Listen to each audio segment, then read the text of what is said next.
ఇంతకుముందు అంటే మీరు 3 ఇయర్స్ ముందు కరోనాకు ముందు పోల్చుకుంటే, ఇప్పుడు కరోనా, ఆఫ్టర్ కరోనా తర్వాత ఆడియన్స్ మైండ్ సెట్ మారింది. మీరన్నట్టుగా కంటెంట్ ఉంటే చిన్న సినిమాలు గూడా రిసీవ్ చేసుకుంటున్నారు.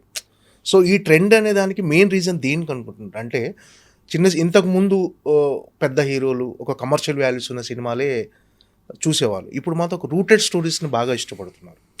సో, ఈ ట్రెండ్‌కి కారణం ఏంటనుకుంటున్నారు మీరు?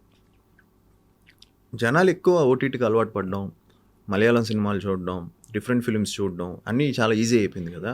సో, వాళ్ళు కూడా ఇప్పుడు మలయాళంలో చాలా మంచి సినిమాలు వస్తున్నాయి. మనం హీరో ఎవరో కూడా తెలీదు. బట్ మన సబ్‌టైటిల్స్‌లో చూసేస్తున్నాం. యెస్. చాలా ఇంట్రెస్టింగ్‌గా ఉందని. అలానే మొన్న ఒక యానిమేషన్ ఫిల్మ్ వచ్చింది. మహా నరసింహావతార్. నరసిత అది అసలు మొత్తం యానిమేషన్. కానీ అది 100 క్రోర్స్ ఓన్లీ హిందీలో 100 క్రోర్స్ గ్రాస్ చేసింది. ఆల్మోస్ట్ 250 క్రోర్స్ గ్రాస్ చేసింది సినిమా ఆల్ లాంగ్వేజెస్. ఓకే. అది మనం జస్ట్ యానిమేషన్ ఒక ఎమోషన్ బట్టి దేవుడి మీద సినిమా చేస్తే చూశారు జనం. సో, ప్రేక్షకులకి ఏంటంటే ఈ రోజుల్లో కంటెంట్ బావుంటే, సినిమా టాక్ బావుంటే వెళ్ళిపోతున్నారు థియేటర్‌కి.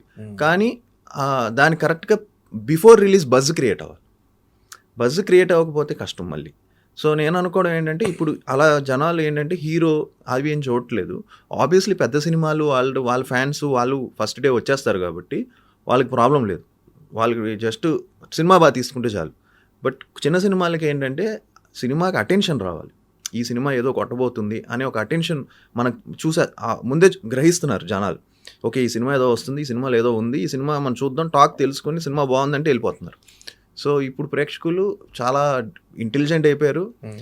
జస్ట్ పోస్టర్ వేస్తానో లేకపోతే ఏం చేస్తానో రావట్లేదు. సినిమాకి బాగా పబ్లిసిటీ చేయాలి. అట్ ది సేమ్ టైం ఆ సినిమా ఇంట్రెస్ట్ క్రియేట్ చేయాలి జనాలకి. చేస్తే 100% వస్తున్నారు, చూస్తున్నారు, ఎంకరేజ్ చేస్తున్నారు. ఈ నరసింహావతార్ అనే సినిమా ఈ రోజే ఆస్కార్ కూడా నామినేట్ చూసాను. యానిమేషన్ అవును, కేటగిరీలో. Extraordinary cinema. అంటే మీ సినిమాల్లో చాలా అంటే మీడియం రేంజ్ బడ్జెట్లు ఉంటాయి. బిఫోర్ రిలీజ్ కానీ ఆఫ్టర్ రిలీజ్ కానీ అది సినిమా థియేటర్కల్లా ఆడకపోయినా టోటల్గా సేఫ్ ప్రాజెక్ట్. కాకపోతే ఆ సేఫ్ ప్రాజెక్ట్ అనే ఆ వర్డ్ బయటికి ప్రొజెక్ట్ అవ్వకపోవటం వల్ల మీ కెరీర్లో అదొక ఫెయిల్యూర్గా నిలుస్తుంది అనుకో. అవును, అవును, సో, అది ఎప్పుడైనా గమనించారా మీరు? అంటే మీరు అన్నట్టు కొన్ని సినిమాలు బ్రేక్ ఈవెన్ అవుతున్నాయి. అవును, అవును, బిఫోర్ రిలీజ్ కానీ ఆఫ్టర్ రిలీజ్ కానీ ఆ ప్రొడ్యూసర్ సేఫ్ అవుతున్నాడు మీకు పెట్టిన బడ్జెట్లో. అవును, బట్ ఏంటంటే అదొక థియేటర్కల్ ఆడకపోవటం వల్ల అది ఫెయిల్యూర్ అని ఒక ముద్ర పడిపోతుంది. అవును. సో, దీన్ని నుంచి ఓవర్కమ్ చేసే అవకాశం ఏమైనా ఉందా? దీన్ని ఎలా అంటే జనాలకు ఎలా ఫోకస్ చేయాలి, ఎలా ప్రొజెక్ట్ చేయాలనుకుంటున్నారు? అదే నేను బయటికి వచ్చి మాట్లాడకపోవడం వల్ల లేకపోతే దేనివల్ల చిన్న కన్ఫ్యూజన్ క్రియేట్ అయింది. బేసిక్గా అలా తీసుకుంటే అండి, ఇప్పుడు ఏ ప్రొడ్యూసర్ కూడా నాతో ఏమి ఇది లేకపోతే ఏ ప్రొడ్యూసర్ వచ్చి నాతో సినిమా చేయడు. మార్కెట్ లేదు, సినిమా చేయకూడదని అంటారు. ఇప్పుడు వచ్చి చేస్తున్నారంటే అక్కడ వాళ్ళకి ఏదో ఒక ప్రాఫిట్ ఎక్కడి నుంచో చూస్తున్నారు వాళ్ళు. సో, అందుకే ఏమైపోయిందంటే థియేటర్లో కన్వర్ట్ అవ్వట్లా. ఎప్పుడైతే థియేటర్లో కన్వర్ట్ అవ్వకపోతే జనాలు ఏమనుకుంటున్నారంటే థియేటర్లో ఆడలేదు కదా సినిమాని. కానీ వాళ్ళకి తెలియని విషయం ఏంటంటే హిందీ ద్వారానో డిజిటల్ ద్వారానో వచ్చేస్తుంది వాళ్ళకి. వాళ్ళు సేఫ్ అయిపోతున్నారు. కానీ నాకు ప్లస్ అవ్వట్లా. ఆ సినిమా నాకు ప్లస్ అవ్వట్లా. శంబాలాకి వచ్చేసరికి శంబాలా సినిమా నాకు ఇంత మార్కెట్ ఉంటే దాని మించి ఇంత పెట్టి తీశారు ప్రొడ్యూసర్స్.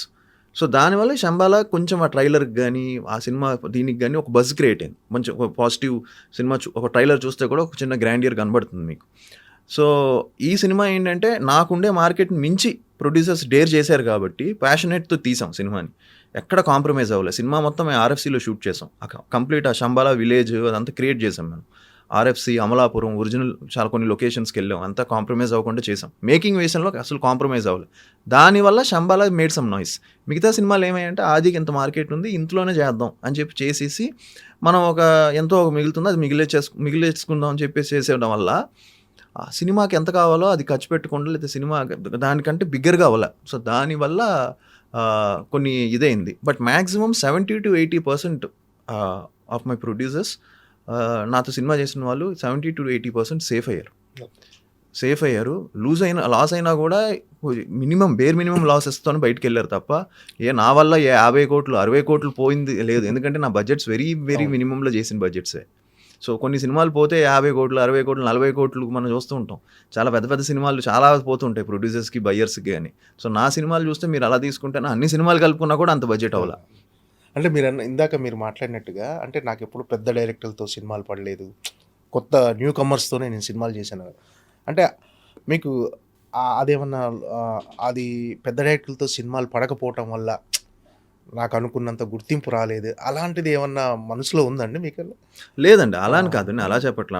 అలా తీసుకుంటే చాలామంది heroes they made it big without support of big directors or something. But నా ఫీలింగ్ ఏంటంటే, ఆ బిగినింగ్ స్టేజెస్‌లోనే నా 'ప్రేమ కావాలి' తర్వాత ఒక పెద్ద డైరెక్టర్‌తో చేసుంటే ఇలా ఇంకోలా ఉండేది కెరియర్. మనం అది మిస్ అయ్యాం. అక్కడ ఒక ప్లానింగ్ మిస్ అయింది. అప్పుడే మనకుండే ఆ టైంలో హైప్‌లో ఉన్నప్పుడే ఒక సినిమా పెద్ద డైరెక్టర్‌తో పడుండాలి. పడుంటే ఇంకోలా ఉన్న కెరియరు. అది కొంచెం మిస్ అయింది. అది మిస్ అవ్వడం అంత ఈజీ కాదండి. బిగ్ డైరెక్టర్స్‌తో చేయడం అనేది అంత ఈజీ కాదు. అండ్ బిగ్ ప్రొడక్షన్ హౌసెస్‌తో కూడా చేయడం అంత ఈజీ కాదు. సో, హోప్‌ఫుల్లీ మనకి అంటూ ఒక థియేట్రికల్ మార్కెట్ క్రియేట్ అయ్యి మనకి ఒక సక్సెస్ వస్తే 100% నెక్స్ట్ నుంచి కొంచెం ప్లాన్ చేసుకొని ప్రాపర్‌గా చేసుకోవాలి. ఎందుకంటే ఇంకా చేసిన మిస్టేక్స్ మళ్ళీ చేయకూడదు. ఎందుకంటే ఇంత కష్టపడాం, 14 ఇయర్స్ అయిపోయింది ఇండస్ట్రీకి వచ్చి. ఇప్పుడు మళ్ళీ ఒక హిట్ పడితే మళ్ళీ మనం చేసిన మిస్టేక్స్ మళ్ళీ చేస్తే ఇంకా మనల్ని ప్రేక్షకులు క్షమించరు. అంటే పీజే శర్మ గారు, ఆది సాయి కుమార్ గారు, నెక్స్ట్ మన ఫ్యామిలీ అంతా మీకు సినిమా ఇండస్ట్రీ బ్యాక్‌గ్రౌండే. అవును.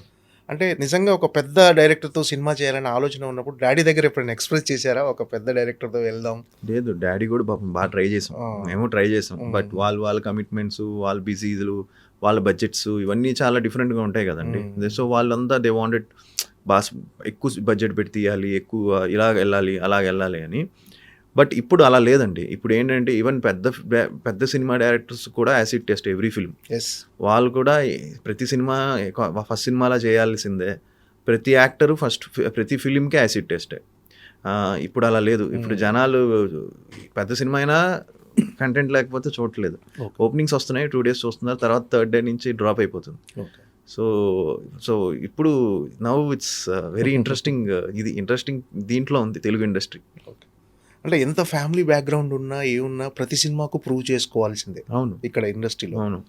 సో, అంటే చాలామంది ఏముంది ఫ్యామిలీ ఉన్నారు కాబట్టి వచ్చేసారు ఇండస్ట్రీకి వారసులు అని ఒక లైట్‌గా ఒక మాట వదిలేస్తారు. అంటే మీ పాయింట్ ఆఫ్ వ్యూలో ఒక వారసుడిగా రావటం అనేది ఎంతవరకు, అంటే అది ఒక అడ్వాంటేజ్ అనుకుంటున్నారా? ఎంతవరకు అది రెస్పాన్సిబిలిటీగా ఫీల్ అవుతున్నారు? సో, మీరు చేసే హార్డ్ వర్క్ ఎలా ఉంటుంది అసలు? నేను నా ఫస్ట్ ఫిలింకి నా వీడియోస్, నా డ్యాన్స్ వీడియోస్ ఇవన్నీ చూసి నాకు ఫస్ట్ ఫిలిం వెంకట్ గారు ఇచ్చారు. డాడీ చూపించారు. ఇలా ప్రాక్టీస్ వీడియోస్, నా డ్యాన్స్ వీడియోస్ అవన్నీ చూసి. సో, ఇట్స్ మోర్ ఆఫ్ నాకు ఆ యాక్సెస్ ఈజీ అయింది. Because I don't have any అంటే నాకు బ్యాక్గ్రౌండ్ ఉంది కాబట్టి నాకు యాక్సెస్ ఈజియర్ అయింది. బట్ అందరు అప్రోచ్ లాగే ఆడిషన్ను నేను ఫస్ట్ ట్రయల్ షూట్ చేసాం. నేను ఎలా ఉంటాను స్క్రీన్లో చూద్దాం అన్నారు ఆయన. అవన్నీ చూసిన తర్వాతే ఆయన నా మీద ఇన్వెస్ట్ చేశారు ఫస్ట్ ఫిలిం. నా ఫస్ట్ ఫిలిమే 7 to 8 crores బడ్జెట్. అంటే అప్పట్లో 7 to 8 crores అంటే ఇప్పుడు 16 కోట్లు, ఒక 15 కోట్లు సినిమా. ఎందుకంటే ఇప్పుడు రేట్లు అన్నీ పెరిగిపోయినాయి. సో, ఆ టైంలో అవన్నీ నచ్చి హీరో ఇతను బాగున్నాడు ఆన్ స్క్రీన్, ఇంత సినిమా చేయొచ్చు అని చెప్పి వాళ్ళు దిగారు. సో, ఫస్ట్ ఫిలిమే నేను బిఫోర్ రిలీజ్ నేను ప్రూవ్ చేసుకునే దిగాను. సో, తర్వాత ఆటోమేటిక్గా డాడీ గైడెన్స్ ఉండింది. తర్వాత నెక్స్ట్ నుంచి నా సినిమాలు నాకు వచ్చాయి. జస్ట్ బికాజ్ నాకేదో బ్యాక్గ్రౌండ్ ఉందని చెప్పి రాలేదు. బికాజ్ నాకు ఫస్ట్ ఫిలిం ఆడింది, నా మీద ఇంత మార్కెట్ ఓపెన్ అయింది కాబట్టి నాకు సినిమాలు రావడం స్టార్ట్ అయింది. సో, ఎవరైనా సరే నెపోటిజం ఉన్నా లేకపోతే ఫాదర్ బ్యాక్గ్రౌండ్ ఉన్నా వాళ్ళు ఇండస్ట్రీలో ఉత్తినే వాళ్ళ కొడుకని చెప్పి ఒక సినిమా రావచ్చు, కానీ తర్వాత నుంచి మన స్వయం కృషి మనం ప్రూవ్ చేసుకోవాల్సిందే.